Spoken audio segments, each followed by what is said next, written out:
Jollof pasta and turkey sauce. Let's go. So I have sardine, I have sweet corn, I have red kidney beans, I have turkey. So the macaroni has been parboiled. Some people call it pasta, but I have my vegetable oil, I have my turkey stock. Then I have my spices. If you watch my videos, you'll know that I love, love, love my spices.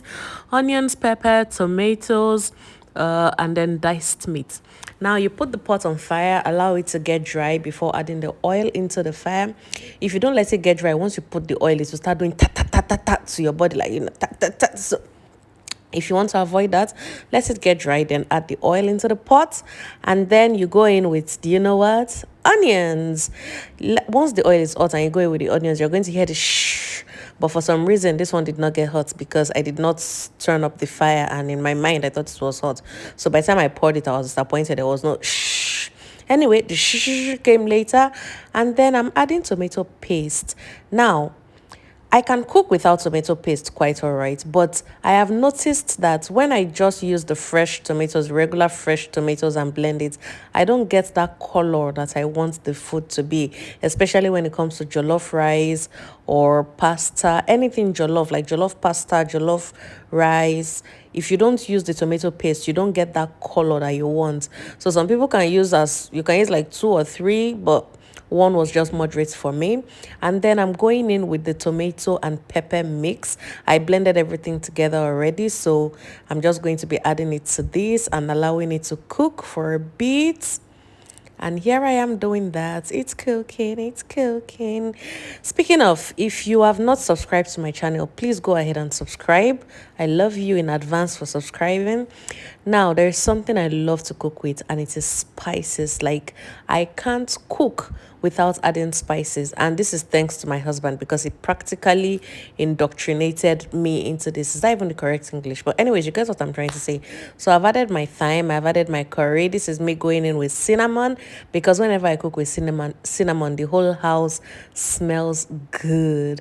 And then basil, parsley, oregano. I just cook with any spice that I can lay my hands upon in the cupboard. I don't have like a preferred spice. I just cook with them. And this is garlic powder. If you're in Nigeria right now, you know we don't have cash. And ordinary 200 naira to go to the market to buy fresh garlic. I do not have it. So garlic powder it is. And the thing is, even to go to the supermarket, sometimes you have to go with your Holy Ghost and your holy water because your card can be declined and then you go back home empty handed. Anyways, I added salt, and this is me adding Maggi. On a TikTok video I posted, somebody was asking me, Dami, how do you crush the Maggi so easily? And here is my hack. When I want to cook, once it's getting close to the time I'm going to need the Maggi, I put it close to the fire and allow it to warm up a bit. Once it is warm, it easily gets crumbled or crushed in your hands and you get the gist. Just try it and let me know what you think. And then I added the turkey stock. Now that turkey stock is rich. It was so thick and creamy and yummy. And then I'm going in with the protein. I'm using sardine mostly because I like the flavor it gives the food. Sometimes I use fresh Titus fish, but most times I prefer to use sardine, especially when I'm making something like this. And then I'm going in with the diced beef. So I boiled the beef already, cooked it properly the Nigerian way, and then I cut it into tiny bite-sized bits so that once you use your fork and carry pasta like this, you will not know that two or three diced beef has followed the food. This is when it enters your mouth and you bite, you'll be like, yummy. So now it's cooking, and then I'm going to be adding the pasta. Now, the way you parboil your pasta, it is based on your preference. If you want it very soft, then you can allow it to get soft all the way. But if you like a little bit of hardness, a little bit of stiffness, so to say, then don't parboil it to be too soft.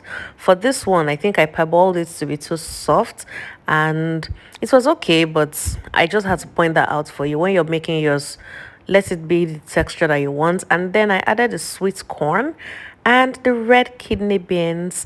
I wanted to add some greens, but I didn't have it at home, and there's no money to buy anything. No.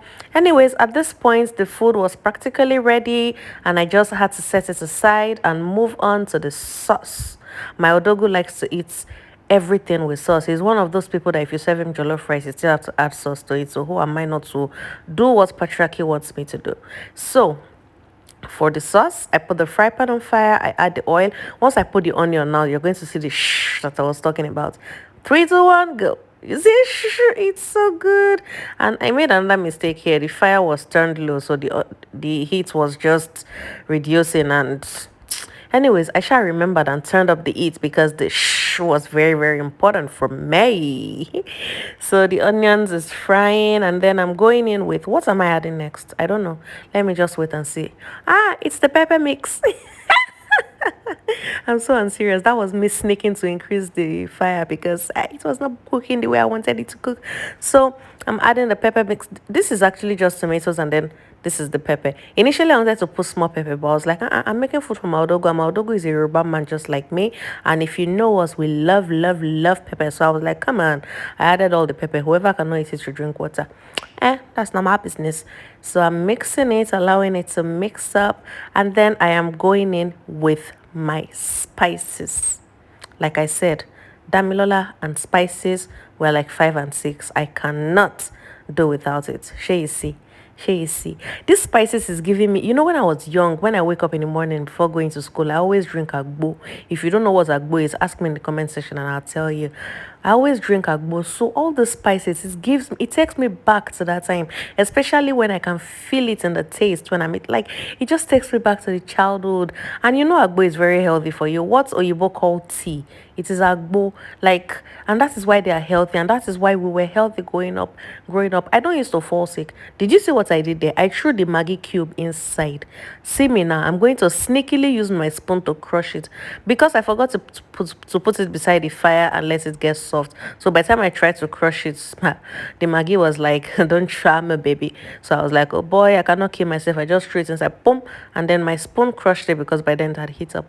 And as a Nigerian, when you're cooking and you want to know, you put small in your hand and lick it to see if the taste is good enough. Now my turkey is going in. Oh my god, I love turkey. My turkey is going in, and then when the turkey has gone in, I'm going to cover it and let it cook. See the cover of my fry pan? Oh god, let it cook. Now everything is sendemende, everything is sengemenge.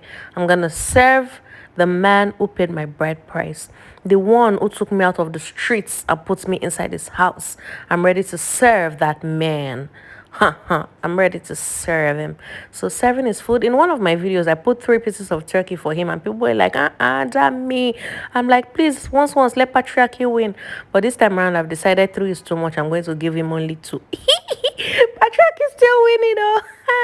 Anyways, this is my Odogu's food, and just for those at the back, look at it again.